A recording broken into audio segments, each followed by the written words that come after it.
체로키 투명 코팅 시공 모습 보겠습니다. 엔진이든 미션이든 모두 다 코팅을 하였습니다. 그 다음에는 여기는 조수석 앞바퀴 부분인데요. 여기 등속하고 너클, 볼트 하나까지 모두 코팅을 하였습니다. 시공하기 전에 이쪽에 다 방청 보수를 한 후에 투명으로 마무리를 하였고요. 이런 홀 속에는 투명 코팅제와 이너 왁스를 이용해서 안쪽에 코팅을 하였습니다. 여기 다 코팅이 됐고요. 체로키 차량은 이렇게 리벳으로 박아놔서 제가 요거 커버를 이렇게 내려놓고 시공을 합니다. 그 다음에는 여기는 휠하우스 부분인데요. 이렇게 전선 부분이 상당히 많죠. 이렇게 많고요. 스프링이든 볼트든 너트든 모두 다 코팅이 됐고요. 눈길 주행을 하게 되면 바퀴 회전력에 의해서 엔진이든 미션이든 모두 다 염화칼슘으로 범벅이 되죠. 그래서 염화칼슘 방지를 하려면 염화칼슘이 묻는 모든 곳을 코팅을 해야 합니다. 마스킹을 할 것이 아니라 방청을 하는 것이 맞죠. 여기는 바닥면 부분인데요. 바닥면 쪽의 녹은 이렇게 맨질맨질한 곳보다는 이런 홀 속에, 그 다음 이런 접합 부분, 이런 부분에 녹이 잘 나는데요. 특히 보시면 차체와 부품이 만나는 이런 작은 틈새, 이런 틈새로 염화칼슘이 스며들죠. 물이 들어가는 곳은 모두 다 염화칼슘이 들어간다, 이렇게 보시면 됩니다. 머플러 코팅도 했는데요. 머플러 코팅은 사실상 해도 녹음 발생이 됩니다. 하지만 하지 않은 것보다 훨씬 좋다, 이렇게 보시면 되고요.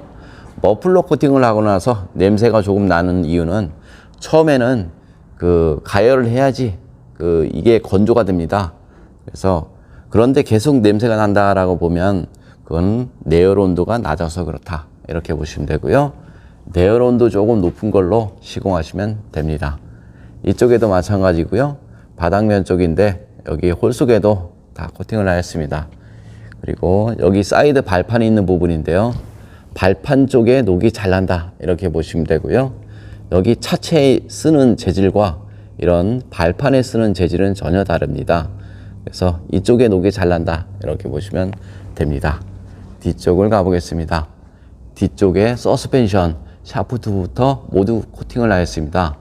투명 코팅제는 이런 샤프트라든가 전기장치 이런 곳에 모두 코팅을 할 수가 있습니다.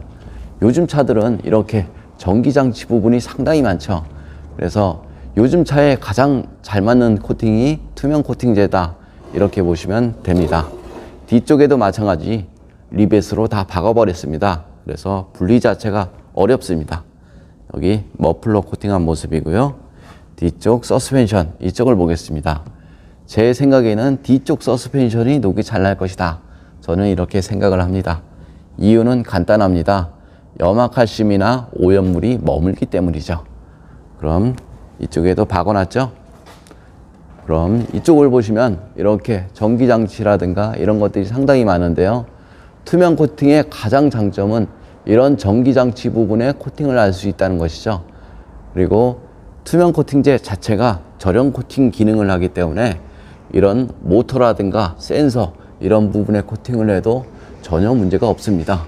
그리고 이런 밴드 하나까지 다 코팅이 됐고요. 속면에 녹이 나면 육안으로 보이죠. 그래서 하부 관리가 쉽다, 이것이 가장 장점이다, 이렇게 보시면 됩니다. 그럼 코팅 나라 장점에 대해서 잠깐 설명드리겠습니다. 코팅 나라는 녹이 잘 나는 지역에서 수십 년간 자동차 수리를 하였습니다. 그래서 어디에 녹이 나고 왜 녹이 나는지에 대해서는 누구보다 잘 알고 있습니다. 그럼 이만 마치겠습니다. 감사합니다. 체로키 엔진 코팅 시공 모습 보겠습니다. 여기가 앞쪽인데요. 앞쪽 플라스틱 부분에 모두 코팅을 하였습니다. 이렇게 해놓으면 먼지 부착률이 적죠. 그래서 엔진룸 관리하기가 편합니다. 여기 측면에도 모두 코팅이 됐고요. 그 다음에는 여기 배터리 단자 있는 부분, 마이너스 부분, 플러스 단자 여기 다 됐고요. 여기 보시면 이렇게 측면 부분에 어스 부분이 있습니다. 어스 부분에 모두 다 코팅을 하였습니다. 그 다음에는 휴즈 박스 안쪽 릴레이라든가 휴즈 이런 곳에서 정기적인 트러블이 많이 발생이 되죠. 그래서 다 코팅을 하였습니다. 엔진 본체 부분을 보겠습니다. 여기가 엔진 본체 부분인데요. 점화 코일하고 여기 커넥터 부분 모두 다 코팅을 하였습니다. 엔진룸 코팅을 하는 이유 중 가장 큰 이유는 엔진룸 안에 먼지나 습기로 인한 정기적인 트러블 이런 것들을 방지하기 위해서 엔진룸 코팅을 하죠. 요즘 차량에는 가장 적합한 코팅인데요. 요즘 차량은 그 전자제품과 같다 이렇게 보시면 되고요. 전자제품은 습기나 먼지로 인한 고장이 많다. 그래서 엔진룸 코팅을 해놓으면 이런 것들을 방지를 할 수가 있으니까요. 요즘 차량에는 가장 적합합니다. 이상 코팅 나라에서 알려드렸습니다.